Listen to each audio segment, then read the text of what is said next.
during a November 1960 party celebrating his mayoral candidacy.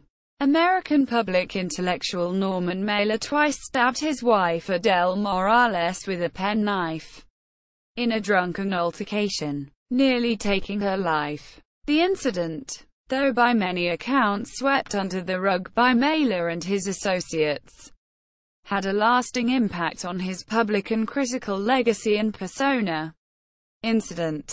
On the night of November 19, 1960, Mailer and his wife Adele Morales hosted a party intended to launch his proposed New York mayoral campaign at the Upper West Side apartment the couple shared with their two young daughters.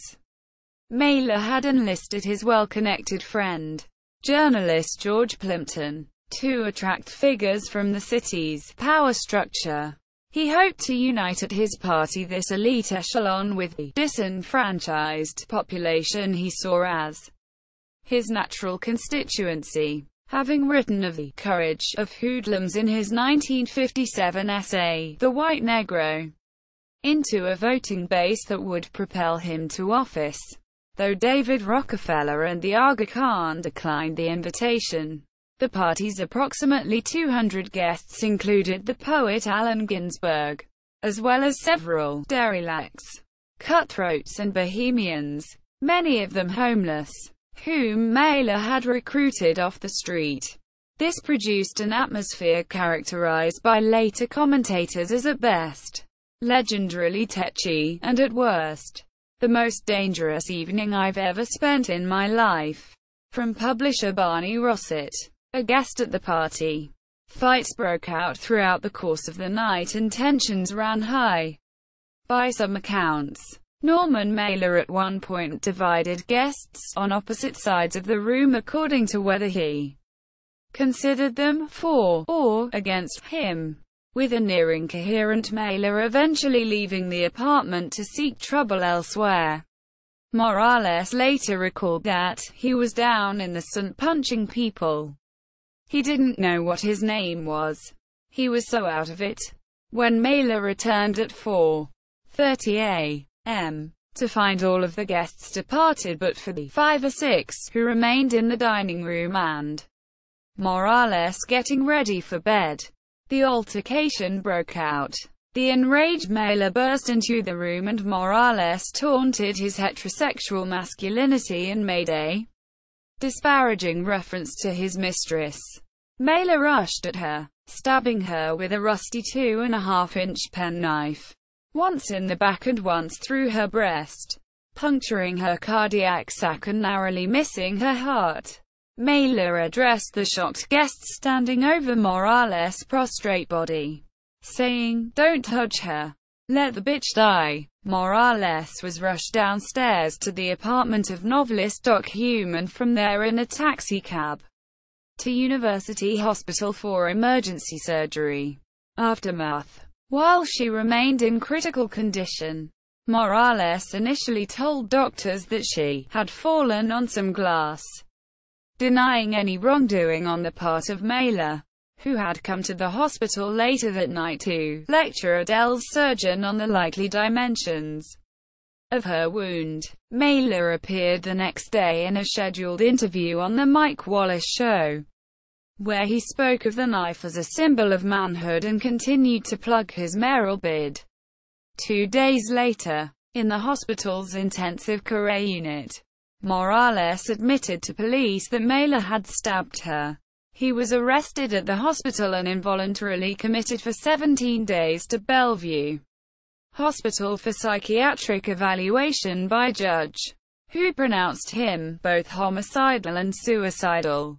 Mailer maintained his sanity, responding, "It is very important to me not to be sent to some mental institution. I'm a sane man. If this happens, for the rest of my life, my work will be considered as the work of a man with a disordered mind."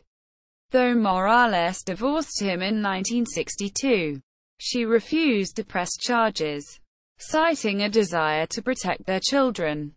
He was indicted by a grand jury on charges of felony assault but after pleading guilty to a reduced charge, received probation and later a suspended sentence.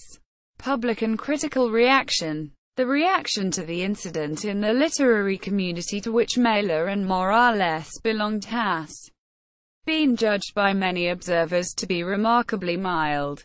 As Mailer later noted, his friends closed ranks behind him.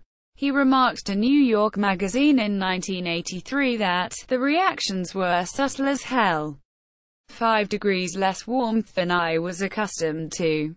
Not 15 degrees less. 5. Many of his counterparts saw the assault as an artistic, even literary act. James Baldwin, a writer and friend of Mailer's, characterized it as an attempt to free himself from the spiritual prison he had created with his fantasies of becoming a politician, like burning down the house in order to, at last, be free of it.